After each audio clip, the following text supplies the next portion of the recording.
ఆ రోజు 2023-24 నువ్వు ఆ రోజు విఆర్సీకి పంపించి కరెంట్ ఛార్జీలు పెంచుకోవచ్చని ఆమోదం తెలిపించింది నువ్వు. ఆ రోజు మీ బినామీ నాగార్జున రెడ్డి దీనికి సమాధానాలు చెప్పు, సమాధానం చెప్పలేడు. బాగున్న విద్యుత్ని ఒకప్పుడు మనం రాష్ట్ర విభజన జరిగినప్పుడు చూసాం. రాష్ట్ర విభజన జరిగినప్పుడు రాష్ట్రానికి ఆ రోజు సంక్షోభంలో ఉంటే విద్యుత్ ఆ రోజు సంస్కరణలు తీసుకొని వచ్చి మిగులు విద్యుత్తుకు తీసుకొని వచ్చాడు చంద్రబాబు నాయుడు గారు. 2019లో దిగిపోయే నాటికి ఈ జగన్మోహన్ రెడ్డి ఏం చేశాడయ్యా?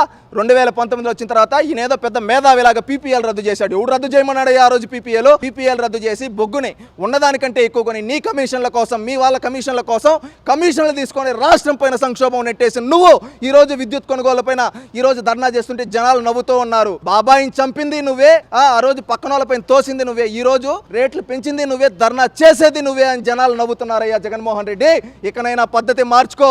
ఇలాంటి దొంగ ధర్నాలు, బురద జల్లడం ఆపు.